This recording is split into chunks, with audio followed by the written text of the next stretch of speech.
got 3. One separate. Oh, no, that's good. Sorry for you, my friend.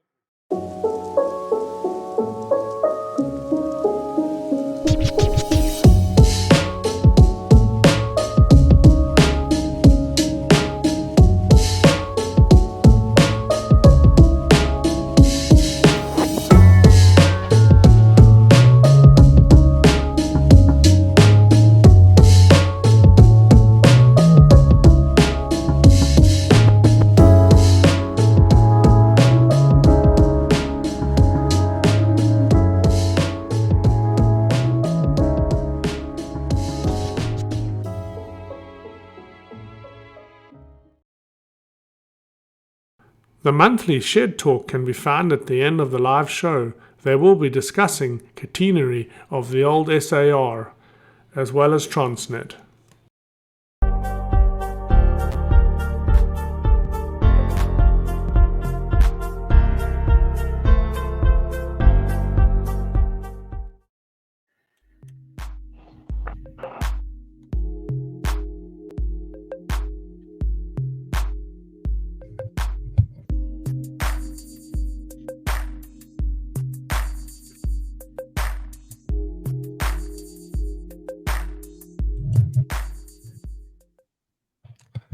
Good evening, Rinka. Mr. Block, how are you this fine evening?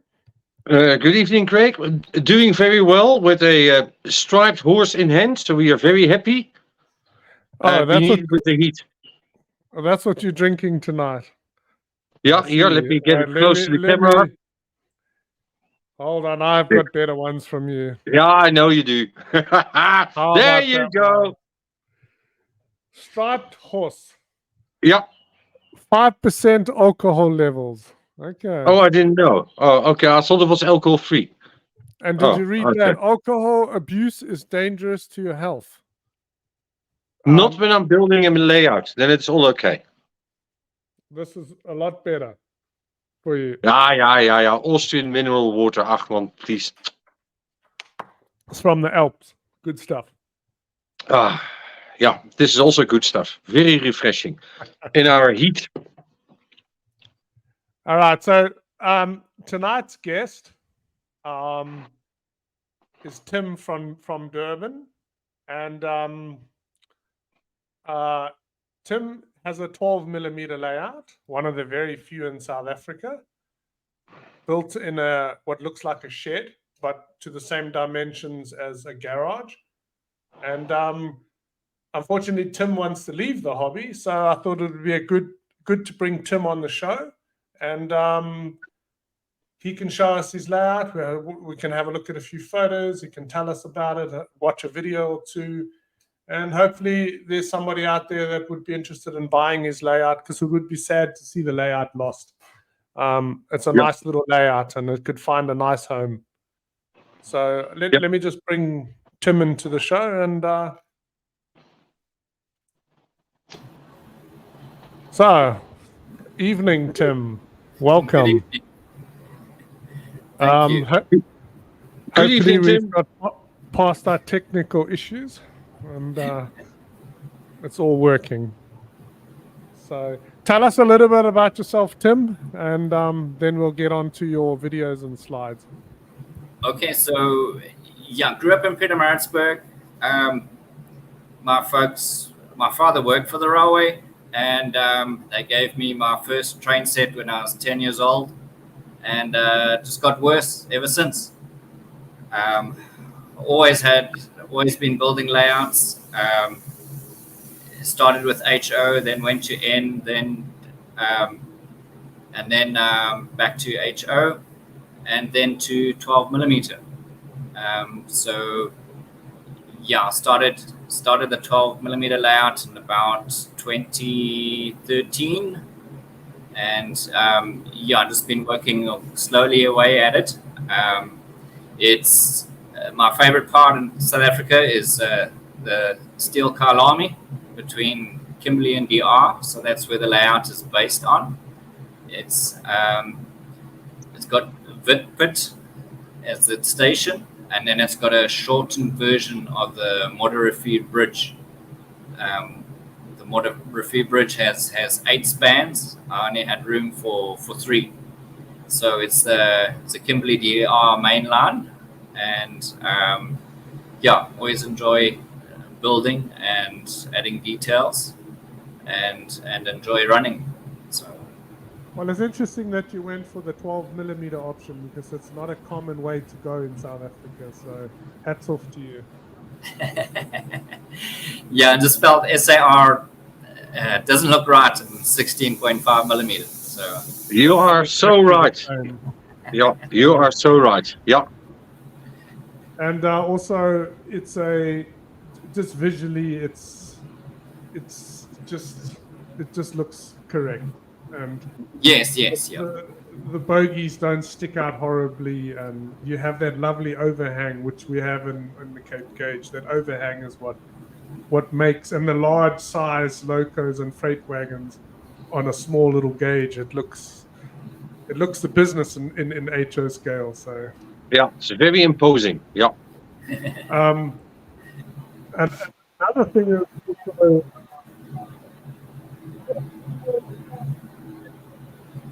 What's interesting now, we seem to have problems in our studio in Austria. why have we lost my sound again? Yeah, now I can hear you. Yeah. Oh, I'm having technical issues. One of the things I do selling CMD is where I have to often explain to people what's the difference between 12mm and 16.5mm. A lot of people have a problem with understanding the difference between scale and gauge. Yeah. And this is not the show to do that, but geez, I've had to try and explain that to enough people. So yeah, it's a daily occurrence. all right, so I'll bring in the first lot of I'll bring in the slideshow, and best is, Tim, you just give us briefly explanation what it is, and then I'll move it on. Well, that blockhouse looks familiar. Yeah, so this is crossing the Modder River. So this would be coming from Kimberley heading towards De Aar. So there's a concrete bridge on that track that heads to De Aar, the down track to Cape Town, and then there's your blockhouse to protect the bridge. It's quite interesting. I'd actually never noticed that when I was there, that there's a Warren truss on the one line and the other line has a concrete bridge. Okay, pretty cool.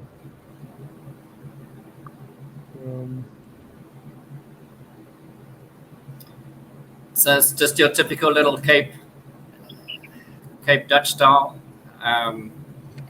farm and vineyards. Just another angle. Yeah, you kept it nice and plain. I liked it.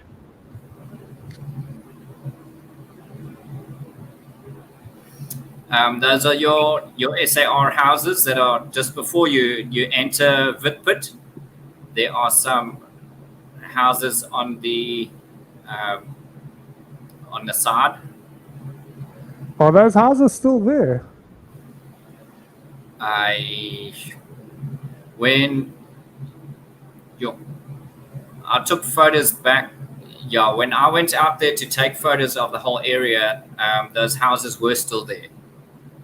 This would have been back in 2012, 2013. The houses were there. Okay, I've actually got a satellite image that I'm looking at. I'll bring that in later. You can maybe point out what's what, but I'll carry on with that. That's another angle.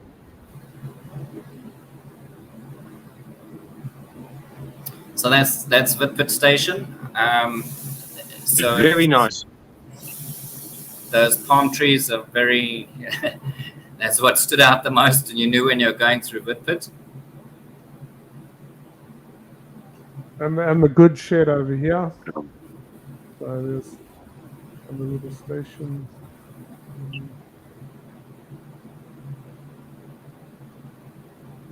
Are all your points motorized? No, it's all manual points. Okay. So it's all DC and manual points. And I have got a summary of the layout at the end, but he's using Bemo code 70 track Rinka. Yes, yes. Okay. All right. Yeah, that was going to be my next question. That's a damn nice picture. Really is cute. It really captures it. Who built your buildings for you, your station, for example? So yeah, bought the kits. Most of the things I bought off bid and buy over the years, and then built them. Including the station as well? Yes, yeah. Okay.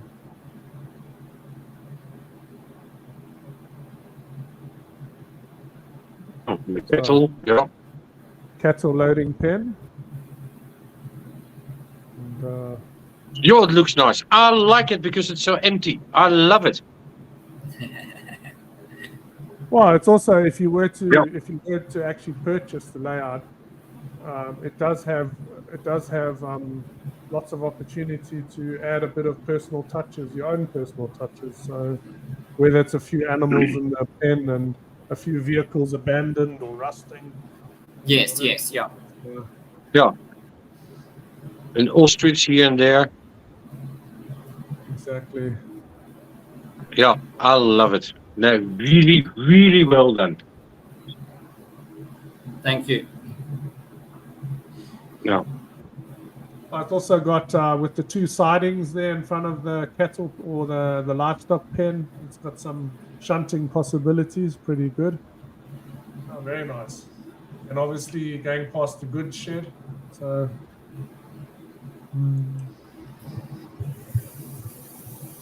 Does the motorbike come with the layout? It's an Austrian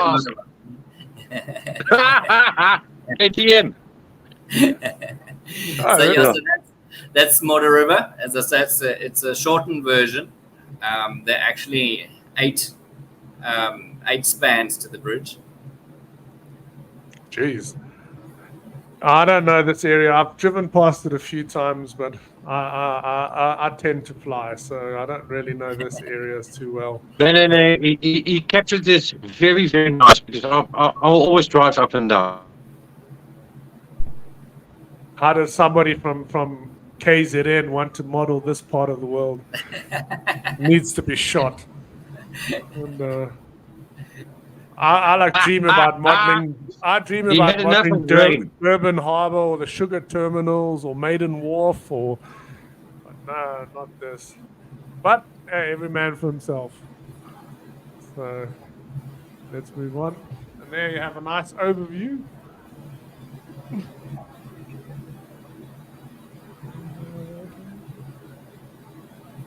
So this at the moment is in a garden shed, if I look at it? Yes. It's in a garden shed. Yeah.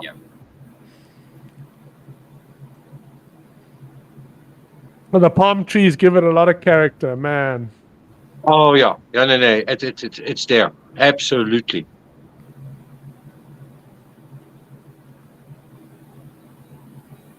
I see some CMD models in there. Yes. A few wagons in the picture.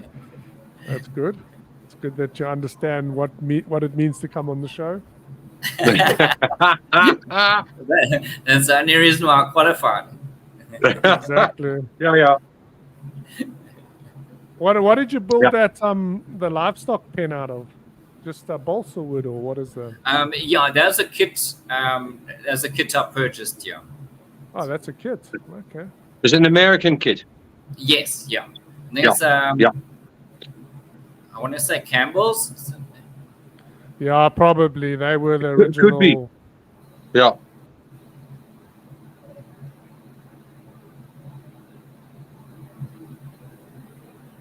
Yeah, it looks nice. That's a nice shot. Goods wagon. Yeah, you really that character. It's there. It's there. All right, we'll run a quick video quickly and.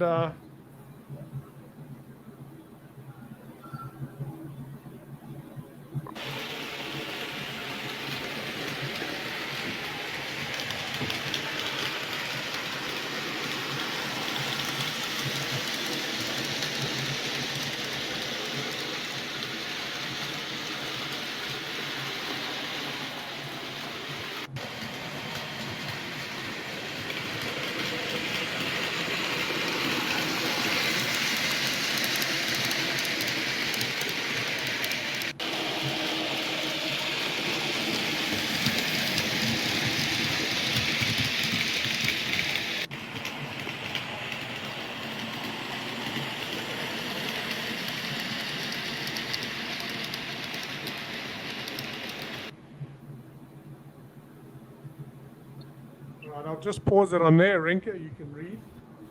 Hopefully. No, I can't. All right, the layout is 4,8 meters by 2,4 meters, made up of 10 modules.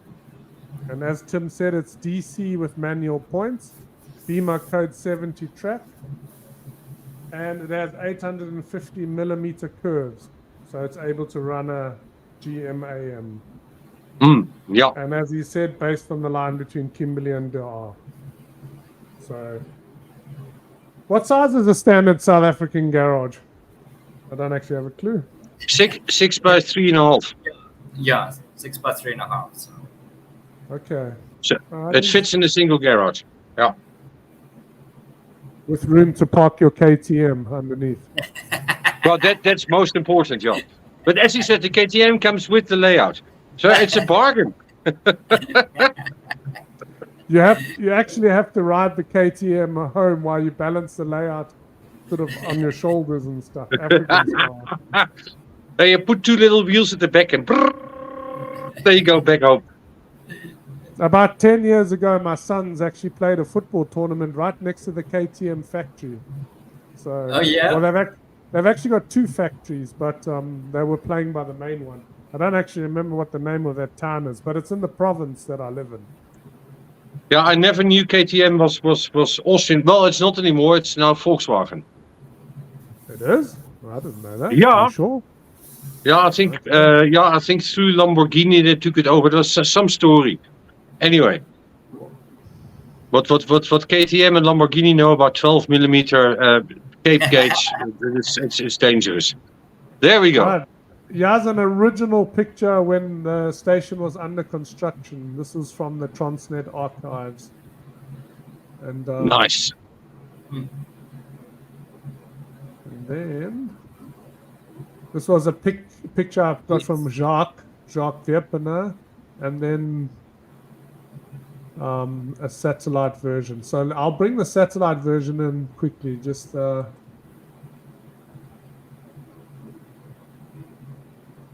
Yeah, meanwhile, I'll go for a refreshment because this has been so exciting. I need to drink now. Yeah, I love it. I love your layout. Really nice. Thank you. so I assume these are the houses here where I'm sort of trying to, I can't zoom anymore, but these ones here. Yes, and then the hotel's just in the bottom left. Yeah. Yeah, it says Country Lodge Hotel. Yeah. Where was the original station building? I assume. There where your cursor is. Okay, there seems to be concrete sleepers there now, over there. Yes, yeah. Down where the cursor is, that's where straight opposite the track. If you cross the track, that's where the building was. Oh, if you cross the track to here. Yes, there. Okay. Yeah, that's where the original station building was. And then those are the trees that are just to the left of the cursor. Yeah. Oh, okay. Not much left now other than a lot of concrete sleepers. Well, at least some of the houses are left. But, unfortunately, Google haven't done any street views here, unfortunately. Yeah, well, it's a bit way out. Nobody wants a street view there. It wasn't in the budget, unfortunately. Do the trains still stop there? No. They go straight through. First of all, there needs to be trains running. And, Yeah, but that's a minor issue. Yeah. Secondly, the overheads need to be non-stolen. So, yeah. Yeah, okay. All right, But, you got a point. Tim, before we finish up with you, the layout is for sale. Do you want to tell people the details? And I will post in the after show notes if you want me to. I can include your cell phone number. Yes, And, yeah, that's fine. Yeah, we will advertise it for you on all the various groups, and people can get in touch with you. Yes, yeah. So basically, it's made up of 10 modules that are 1.2 meters long, and depending on which side, the one side is I think it's 650 mils wide, the station side, and the Modder River side is 310 mils wide, I think. And it is quite heavy because it's on a metal frame, so it can be hoisted up and down. It was originally in a single garage, so I hoisted it up and down. And so it's all DC manual points, and double track mainline, and it's love the hobby. I love building it. Really enjoy it. How easy do the modules come apart? They bolt together.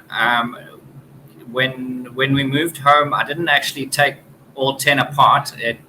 You can separate it just into 4 pieces. And Okay, so works pretty well. It is okay. That's brilliant, because that's often the case. A lot of layouts, you'll end up cutting them up to get them out. Yeah.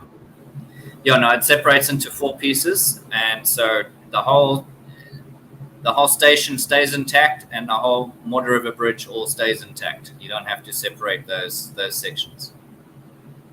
So if anybody's interested, Tim has told us it's 8,000 Rand for the layout, which is a bargain, an absolute bargain. I mean, the Bemo track and the Bemo points alone is worth quite a bit of money. Never mind all the labor, the buildings, the scenery. So it's a steal. So It's an absolute steal. Yeah. as I said, I'll put in the show notes and on our various Facebook pages and stuff the contact details for Tim. And please contact Tim. Well, Tim, I'd like to thank you for being on the show. I'll kick you out now, and Rinka and I will. You're welcome to watch in the background, or you can log out. Rinka and I will discuss some other stuff after you've left. So you're welcome to stay. Thank you, Tim, and we'll try our damnedest. It's sorry to see you go. I hope you win the lotto so you can change your position. Well, as we've seen from this hobby, many people leave, and then when financials change 10 years later, they come back. Yes. Well, thank you so much for having me. Pleasure. You're welcome. Have a good evening. Nice meeting you, and cheers there in Durban. Cheers. Cheers, mate. What a beautiful layout. No, definitely, and it's And for 8K, that's an absolute steal. As I said, if my dad was able to be a little bit younger, it was definitely something I would have bought for him. Well, if I had the space, I would definitely think about it, but I just don't have. I just don't have the space. You know, I'll talk to my dad. Maybe he's crazy enough to say that he can do it. But anyway, let's get on with the show. Right, so I've got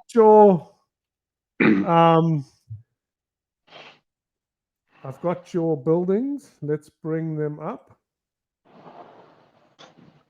That looks like a steam locomotive, not so much a building, though.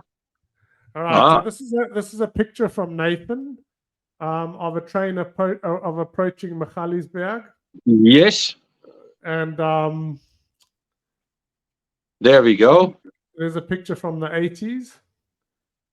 Again, these are all Nathan pictures, and a nice old picture with a lot of atmosphere. Oh, absolutely, yeah. You can see the good shed in the background, obviously the station building. Yeah, they're selling candles now from the good shed.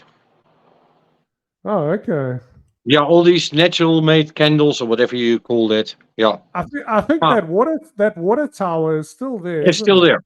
Yeah, still there. When I went there in about 2015, 2016, I remember the water tower. Yeah, still there. Okay, that was just a bit of an introduction. So that's Machali's. And oh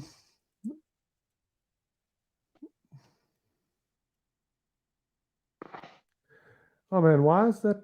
Oh, have I made a bloop here? There we go. Oh, okay. There's Machali's from the back. That's from the street side view. So it's all the Magalies buildings as they used to be. And there's the station.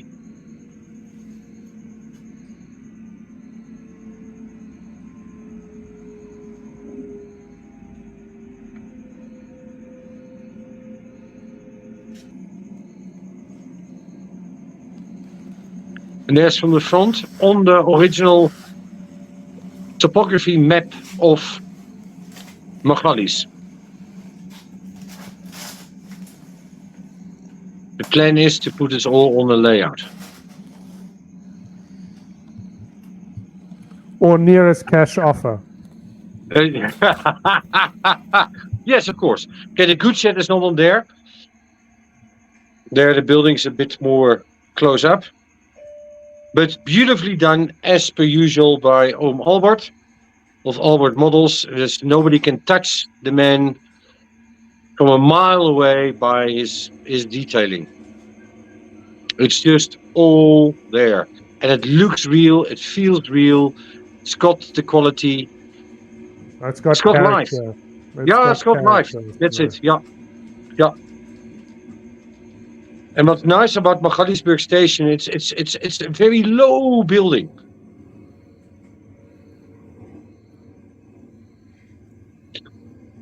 There's the post office, the ablution blocks, waiting room. I think there's a Snoopy as well somewhere.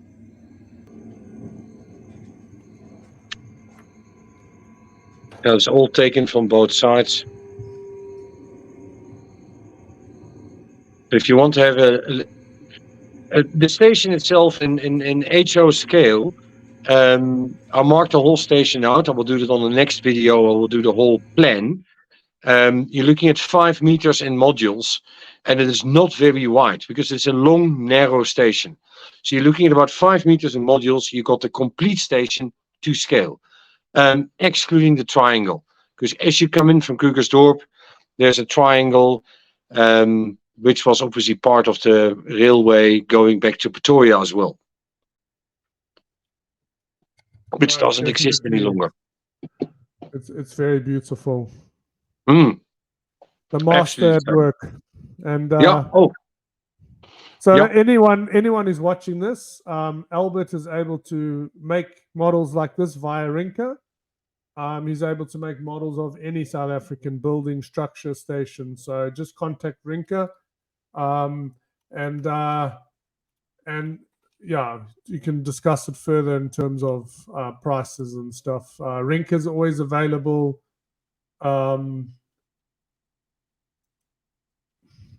Through the model train shop, and the details is popped up.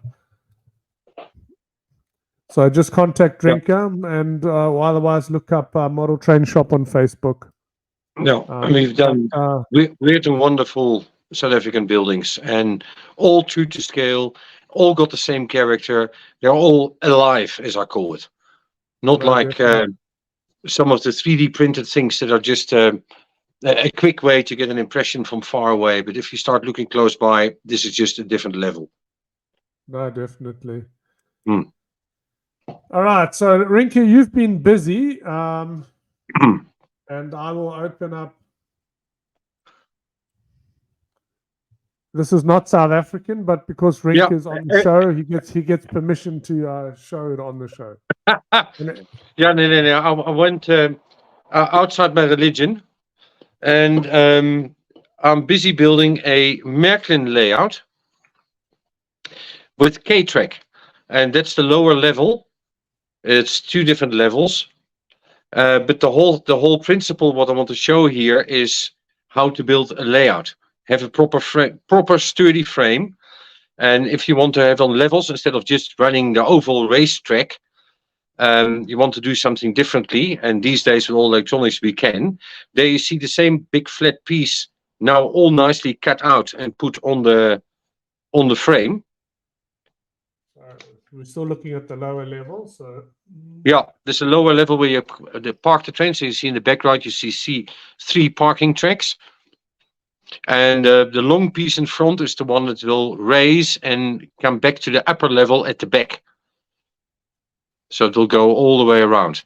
There you see the top level parked on there, with the station here in the foreground. In the back, you see a loop. So in other words, when you get out of the station, you can go, the loop can come back. You can go with the loop, go down. You could go left out of the station, go down as well. So either way, you can go and hide your train or just run the train around. You've got all possibilities on 3 meters by 1.4 meters. There you see the height difference. It's about 12, 30 centimeter gap between the top level and bottom level. That was the long one I was talking about here in the foreground. It comes from the left, goes underneath that coaling thing on the left-hand side. It's a coal merchant, and then turns all the way around and the back goes up. But just to show how you can build a layout, and then obviously you cut away as much wood as possible to keep it as light as possible, but you keep it in place where you need it for scenery purposes. No, this is definitely a brilliant design. You can park all your trains underneath and bring up whatever trains you want to, run them around, take them back down again. I like the idea of having your fiddle yard or staging yard sort of hidden and not to the right or to the left or whatever. So no, it's on the same square meter. It's just a level below, because we always tend to think flat. Or up, but we never think down. So yeah, there we go. That's what you will see track-wise. Obviously, all the trees in the middle, that will be a raised area, so you won't immediately see from the one side to the other side. So it's an optical illusion you're creating in the middle. Yeah, it's a visual barrier, sort of. Yeah. No, well, on the one side, it will be a rural station, but not too much. There were some changes made. The engine shed on the left-hand side will only be 1 spur. And the track that comes from the left top and ends on the right next to the station building in the middle, that got mirror imaged, because that worked out better. Because one thing is, design a track all looks nice. When you lay it out, then the eye comes into play, and then sometimes you have to change things. So that got changed the other way around. So what Rinka and I have discussed offline is Rinka is going to carry on building it, photographing it, doing the odd video once it's rolling stock is able to run, and we can watch the progress of the layout, which should be pretty cool. And also just to hopefully give us all a bit of inspiration to want to build, whether it's Markland, South African, or whatever. It doesn't matter what it is. The principles of all of us, what we do is the same. And this is just to get people going and do things. And you don't have to go big with huge yards and double lines. If you only got 3 meters by 1.4 meters, which is what this is, you can do a hell of a lot. Yeah, no, definitely. That layout has got a lot of operating potential. Yeah, and then the PCC at the bottom is what the Germans call a paradestrecke. So that comes from the yard underneath the table, and it comes out of a tunnel and goes into a tunnel, and there you just come past with your train. So sort of a show-off thing. So the layout is going to be in the shop, but obviously if you want to buy it from Rinka, that's also possible. Or if you want at any stage it can move, yeah. Or if you want Rinka to build you a layout that's similar, bigger, smaller, again, contact Rinka, same details as previously. I'll just pop it in again, the details, and he can do it for you. All right, Rinka, I want to thank you for another show again. And pleasure. It was nice, and I'm really impressed with the Cape Gates layout. That was very, very nice. Whoever's going to pick it up is going to pick up, first of all, a beautiful piece of South African layout, and secondly, at the bargain price. No, definitely. Yeah, and I know bargain price when I go on Facebook is always the most important thing, but this is really, that's a lot of value for money there. Well, and it also has a lot of potential for you to personalize it. Whoever buys it can add their own personal touch. So Yeah, you can make a DCC, you can do the point motors, you can do all your little bits and pieces. As you said, add some cows to it and perhaps some sheep grazing around, whatever. Yeah, you can do a lot. It's a beautiful, beautiful piece. no, definitely. All right, Rinka, I'll catch up with you again in a month's time. Hopefully, this break was a little bit longer, but obviously life comes first and then the hobby Yeah, comes second. So unfortunately, yeah. I'd like to thank you and I'll see you again, Rinka. All right, Yeah, cheers, man. pleasure.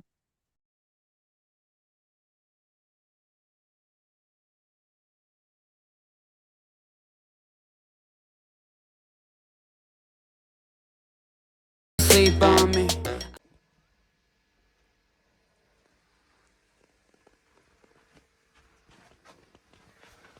Hi, Terry. Yeah, James, how's it going, my friend? Oh, it's a joy and a Fantastic. pleasure. Cheers. Cheers, and welcome to Shed Talks.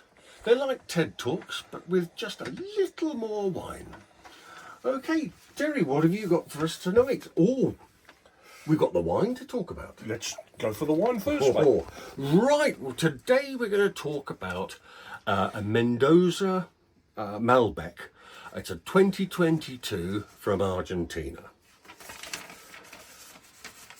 When I first started drinking Malbec, I loved it because it was really, really heavy.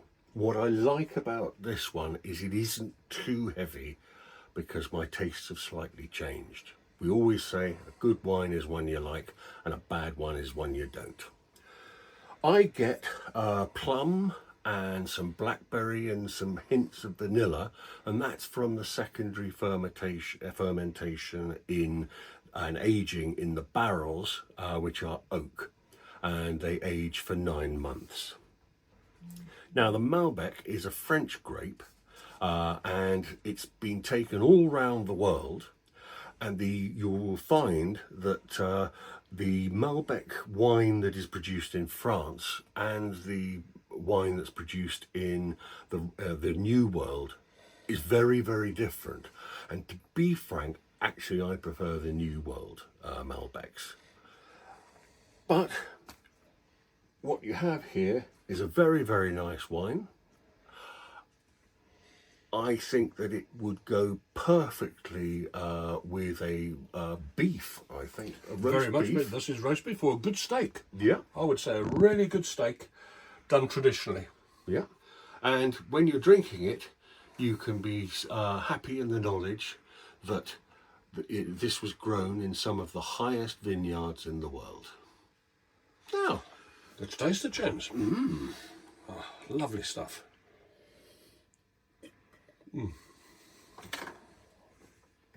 there we go. Right, what have you got for us tonight, Terry? Well, we're going to talk Centenary tonight, overhead wires in the South African sense. South Africa was one of the earliest countries in the world to electrify, okay? And a company in Poland called Medica Barn Models produce... I'm not sure that's pronounced correctly. Okay. But I can tell you, there's a city in Poland that is spelt Lvov. Okay, Lvov. Everybody says it's something, some variation of Lvov. It's actually pronounced whooshed. So, given that the letters could mean anything, we have no idea how to pronounce this name. Well, why don't we just make it up then, James, and just call it Nice Barn Models? Yeah. Because it's from the town called Nice. Because it sounds like a nice place. Okay. It might be. Actually, it's got such a history, this company, and such a history. It's a guy called Martin and his wife, who is Polish. But Martin is actually a Rhodesian or Zimbabwean. He's quite a chap talking to him. He left Zimbabwe because of the troubles and went to South Africa and settled in South Africa, and he did his bit in Rhodesia, and he did his bit in South Africa, and he then left South Africa because of the troubles. Came to the UK, I believe, couldn't settle yeah when people like you and me pissed him off. Okay, so, plus I believe he met his good lady, and he went to Poland. Yeah. Okay, and he's on the border of Poland and Ukraine. So James, I think what we've got to do is when we finally meet Martin, is we want to know, where are you planning to live next? But anyway, aside from the joking and everything else, his company produces these in resin. They are 3D resin printed. They come as kits, so they come in all these little packets of the different types. He does the full series of South African cantonary masks, which you can find on our website at www.thunderboltmodels.com. And the packs come in packs of 10 or 8 or 2 or 3, depending on which type you're looking at. But I built them up, James, and they are pretty good. They look fantastic. Now, what are they? Okay, so those are your single track masts. Okay. Okay. I think they F1 and F masts. So where would we find those? Okay, well, the line, what's quite interesting is the line electrified, in 1920, they decided to look into electrifying so the South African main lines. So from Pietermaritzburg to Durban was the first piece to be done. So they started work there in 1922, and the first trains were running by 1925. And then they also decided to electrify Cape Town to Simonstown on that line. And that started in 1927, March 1927, and by September 28th they were starting to run electrical locos and trains through that. So this would be literally for a single line. It wouldn't, I normally think of an up line and a down line, but presumably they didn't have one of those on both sides. This was just where it was. Okay, a lot of South Africa's main line is single track, right, with very, very long passing loops through different places so that the up train and the down train could pass. Right. There are sections that are double lines, especially coming out of Cape Town all the way up through Bellville and into places like Paarl. By Paarl, it starts dropping back to single track. From Durban to Pietermaritzburg, there's quite a large section of that line will be double. Once they started electrifying on the reef, so around Johannesburg and that's where you got some of the multi-level track, and so you would have found configurations of cantonary mast like that at the back, which could cross over 4 lines or 3 lines, and there's stuff for 2 line stuff.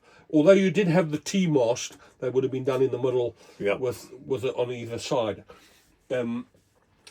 And South Africa being a very early forerunner, I mean, they experiment. I think it started at 750 volts DC, was quickly put up to 1500 volts DC, and it finished up. I mean, to this day, I mean, the Western Cape and the Durban and parts of the Highveld, it's 3000 volts DC.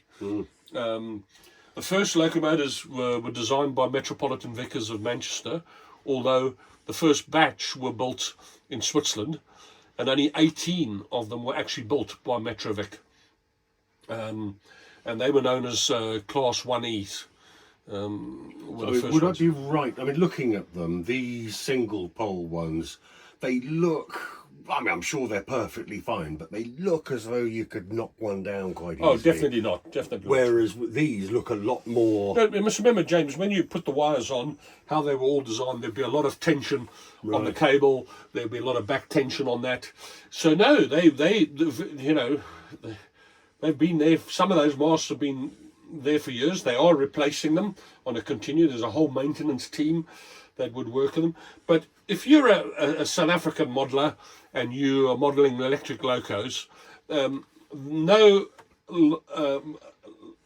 layout will look right without your catenary system. Yeah. Now, what a lot of folk do is, because they can't be bothered to do all the fiddly bits to put the wires in, they just put the masks in because it gives it that feel. But I think sometimes if you're going to go down this road and you're going to model with your 5Es and your 5E1s or your 6Es or 7Es or 10Es as they're now doing, and even further, is you might as well go the whole hog. I mean, yes, it's a little bit fiddly, but the result is fantastic. I mean, what would you actually use for the wires? Would it be like a cotton or a No, very, no, very I'd thin use metal? Right. fine metal, wire rodding, metal wire, brass wire or steel. You can get it all, and you just have to use bits of wire and build them up. You can Pico make